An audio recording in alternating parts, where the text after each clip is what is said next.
I hardly have to say a word on this annual Sex Sunday, as it is called by some. I want you to recall with me for a moment a powerful and significant experience that you have had of touch. Don't worry, I'm not going to ask you to share this one with one another. Consider a moment, whether giving or receiving, or perhaps an experience marked by the absence of touch. And I want you to hold this experience right now. Recall the details. And consider how it has shaped you into who you are today.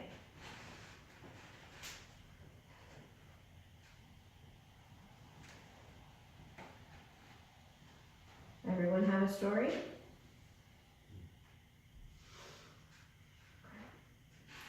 We begin with the words of the poet Spencer Reese from his poem, The Road to Emmaus, for Nathan Gerbert. I had come to speak about Durrell. So Reese begins his tribute to his sponsor in AA, his friend, and the enigma known as Durrell. He continues, I lived in Cambridge 2 years. After that, wherever I moved, we spoke daily, over the phone, on landlines, talking and listening and talking for 15 years. You all right? Yes. You? In all that time, I saw him only once more. And by then, he was nearly blind. In all that time, we barely touched one another. The friendship is one filled with the gaps of time, culture, and the inescapable separateness that neither can seem to cross in the poem to get to one another. Reese is a student in Cambridge, attending an AA meeting when he meets Durrell, a 60-year-old Marine veteran who is a man who loves men, but is deeply ashamed of this. Separated from his family and employed in a job that does not match the vision Durrell had as a young man at Harvard, his life feels boxed in. Maybe it's the fear that Reese feels at first in becoming Durrell, so close to the edge of his own life at that time. Maybe later it is the survivor's guilt for getting out. It's hard to tell. But this separateness punctuates the poem, and we suspect as we read it the rest of Reese's life.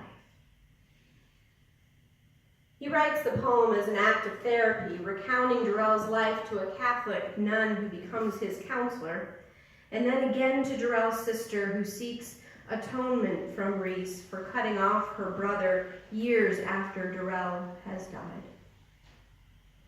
What captured me in this poem was that simple line, in all that time, we barely touched one another. Perhaps you've had an encounter or a friendship such as this one. A relationship that somehow was marked by separateness, by a barrier you weren't able to cross to get to one another.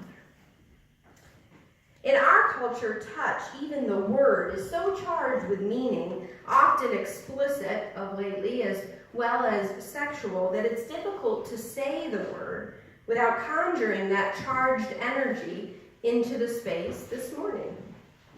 That's why I asked you to consider a story, knowing that for some of you it was the flash of a loving touch, maybe one that wasn't sexual at all in nature, though fever did prime us a bit. For some of you, it was the memory of a lover, a moment of surprise perhaps, when a friendship changed, or someone here might have remembered a distant love unrequited and felt a sense of longing. Some of you, though, may have recounted an extraordinarily painful time in your life. Or maybe someone that you are mourning who is no longer physically in this world. So that's what I want to explore this morning together, touch, specifically the power that it has in our lives. Now, last year on the annual Sex Sunday, I talked about how sexual experience is like eating a pizza, and we laughed a lot, and some of you told me for weeks, if not months later, asking if you wanted to order a pizza to your beloved took on a whole new meaning, and I'm grateful for that. We also talked about the lyrics of Salt and Peppa, "Let's talk about sex, baby." So fair warning, we will have some fun this morning. I promise to give you my oatmeal analogy just to destroy another food group for you.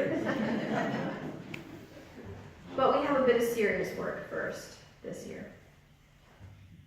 I know many men right now who are terrified of being accused of sexual assault or harassment. I've had many men say to me, "I feel like I can't say or do anything." I've had others deride all men, saying, "Well, we're all pigs." I know many women who are still terrified to tell their stories, others who are critical of the stories being told, sometimes out of their own pain, and yet others who say somewhere in the quiet of their hearts, if not in printed press, "Well, why didn't she say anything?" And sometimes we mean, "Why didn't I say anything?" The Me Too movement has changed the way we talk in the last few months. A movement started by Tarana Burke 10 years ago. Now has changed the way we're behaving with one another, sometimes for better, but sometimes for far worse. Layered into all of this are our real everyday lives navigating being human together. How do we greet one another, we begin to wonder. How do we utilize touch, where and how? How do we recognize with the values we've been raised with and which ones we want to choose to act out of? And how do we still punish people for telling their truth?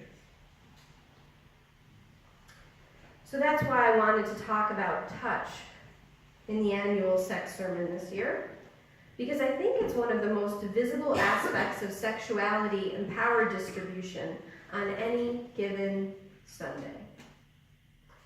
You see, you can't come into this world without being touched. Think about it. And when you die, what remains will have to be touched. Touch marks our lives from the very first moments we take a breath to how our lives will be remembered, to how our bodies will be cared for after we die. David Brooks recently wrote a piece for the New York Times on touch that's been stirring within me. In the midst of Me Too testimonies from largely persons who are female identified, Brooks wrote about the power of touch, situating sexual harassment and assault and abuse in the context of how we are socialized around touch, as well as the necessity of touch for human survival.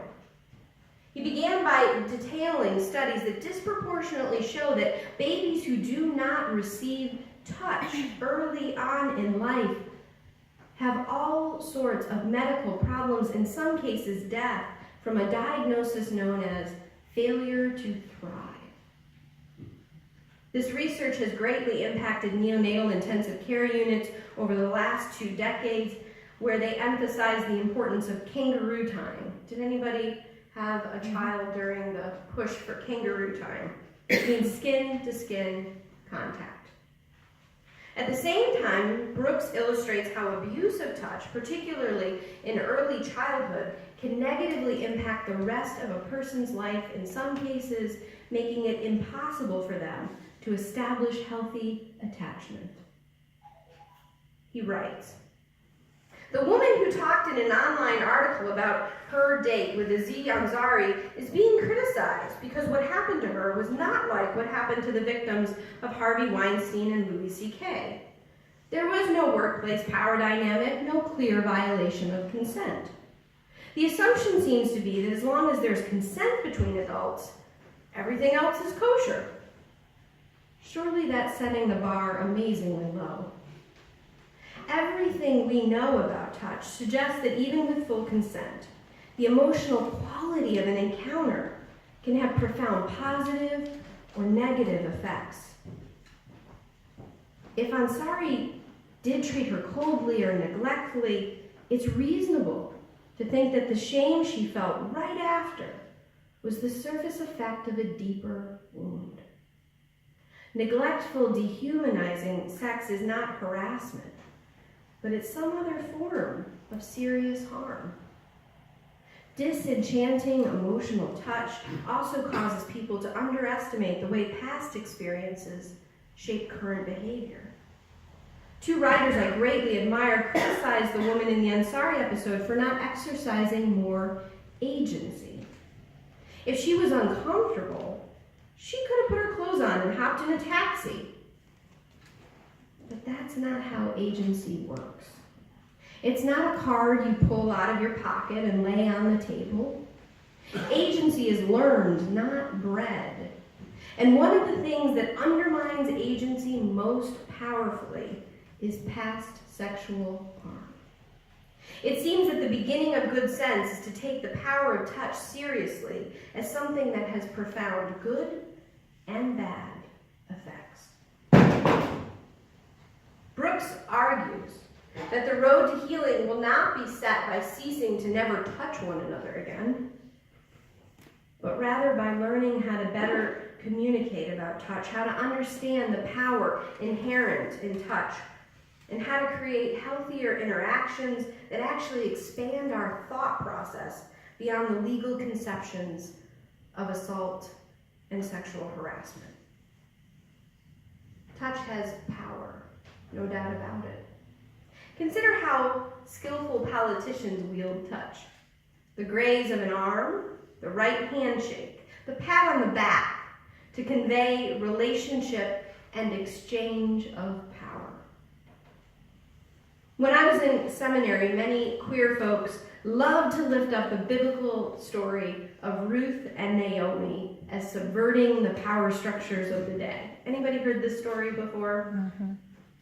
So Ruth was the daughter-in-law to Naomi, but after both of their husbands died, the women were left destitute.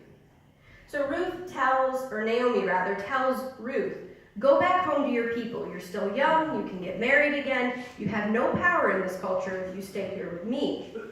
But Ruth refuses, swearing her solidarity and allegiance to Naomi in a way that's unheard of in the culture of the day. She says, wherever you go, I shall go. Your people shall be my people. And it's at this point that nearly every lesbian reading this story cheers.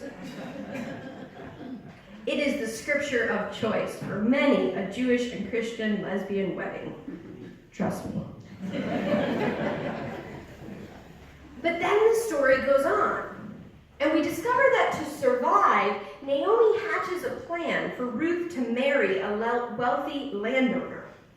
Naomi has Ruth seduce Boaz, utilizing the power of touch with a little wine added in, so that he feels obligated to marry her.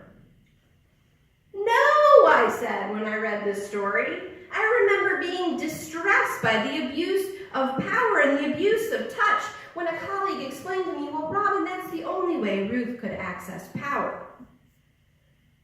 Really? This is the story we're going to lift up as liberating? Yikes. And poor Boaz, by the way. Does anybody feel bad for Boaz but me? But this is touch for so many of us. A vehicle to access power or a way in which power has been stripped of us. Unitarian Universalists, in contrast to this narrative, teach an affirming belief in human sexuality as core to the wholeness of what it means to be human. And in this theology, we affirm people as sexual beings, and to quote Alice Walker, that sexuality and touch are a way of knowing ourselves, of discovery, of important discovery. In a world that strips some of their sexuality while hypersexualizing others, our faith teaches again and again that across our whole lives, we are sexual beings. I remember when I learned in our whole lives our Unitarian Universalist comprehensive sexual spiritual education. When I learned that even babies are sexual beings, I was horrified. I had to unlearn the word sexual, that it doesn't mean to be engaged in sexual activity or to be sexualized, but rather to be born with responses, physical responses. Young parents can be shocked to learn this about their children as they have to navigate a child touching their bodies in public ways that we associate with all sorts of bad behavior and intent. In my own family, we had two very different cultures around touch. On my mother's side of the family, we openly shared touch and expressed our emotions. Hugging was the norm at family gatherings. But on my father's side of the family, things were much more restrained and contained. I remember on certain occasions, like my birthday, when both sides of the family would be together, how comical the whole endeavor was. You would see my mother's father, so my maternal grandfather, come in and give my father a big hug and a kiss, while his own father awkwardly patted him on the back as a stretch of behavioral modification. I remember even little things, like when I received presents on my birthday and all the family was gathered around, I knew that there were different behavioral rules of engagement to say thank you for one side of the family than there were for another. I still remember the only time I ever saw an abundance of physical touch between my father and his father was when my grandfather was dying of lung cancer. I remember how strange it seemed and how difficult it was for my dad to reach out and rub his father's hand and arm. My grandmother was in a nursing home, and she couldn't physically be with my grandfather while he was dying. I remember turning away as my father seemed to try to stretch across the chasm of a lifetime of little touch, to say goodbye and to bring comfort to his father as he lay dying. I think back now on that memory with the lens of separateness that Reese talks about in the poem about Durrell. In all that time, we barely touched one another.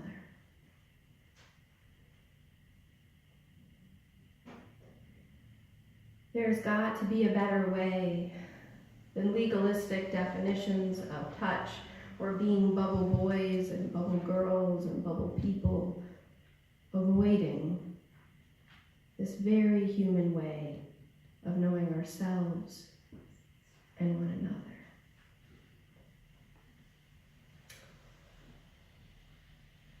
So here's the thing. I think touch is like oatmeal. Stay with me. You can go through times in your life when touch is incredibly comforting and needed for nourishment. But if the oatmeal is too hot or too cold, it just doesn't work. And you know when the oatmeal is too hot or too cold, right? Oh, yeah. Some people like oatmeal a lot more than others. It doesn't make them better or worse people. They just like more oatmeal. And sometimes in your life you could be pregnant and tired and you really just don't want to ever eat oatmeal again. What were we talking about? Oatmeal.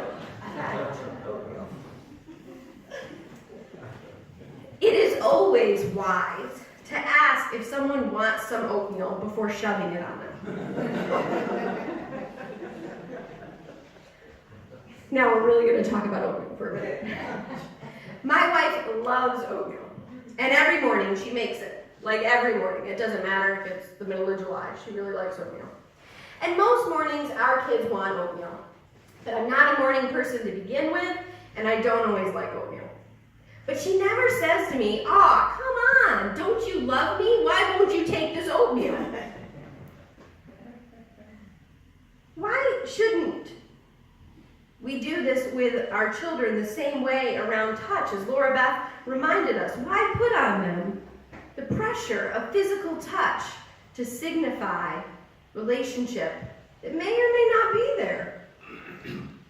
We set up early on behaviors that are attributed to values that lock us in. But oatmeal, it would be strange to tell someone that they needed to eat oatmeal to tell us they loved us. And what's more, why can't we simply discuss whether or not we like oatmeal or how we want it?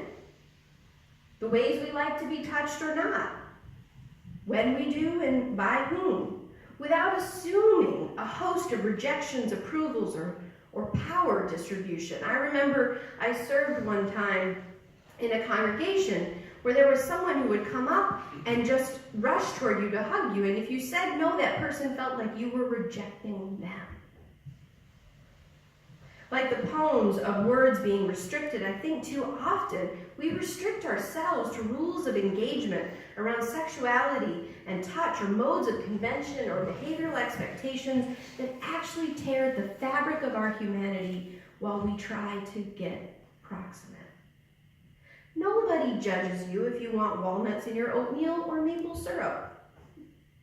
And what's more, when someone makes you oatmeal, the key isn't to give them what kind of oatmeal you want, but what kind of oatmeal they want.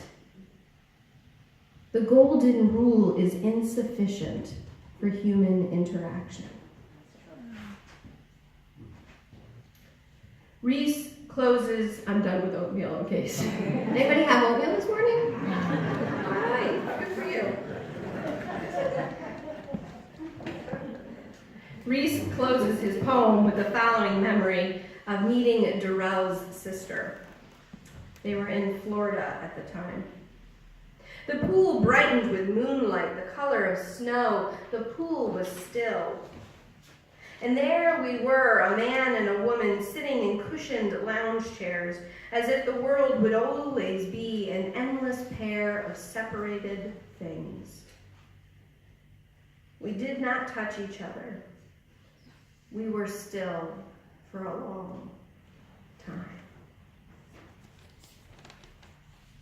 I think we need not be endless pairs of separated things. And yet, if we approach sexuality as anything less than our whole lives, as touch as anything less than the complicated manifestation of what it means to be human, then we will live in solitude, in a hyper-conditioned container of exploitation, stereotype, and loneliness.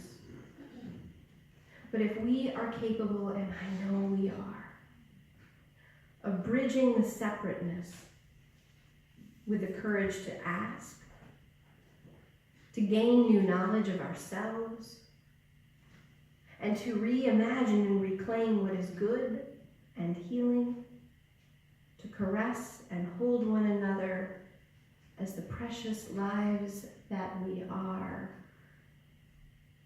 then we will know beloved community.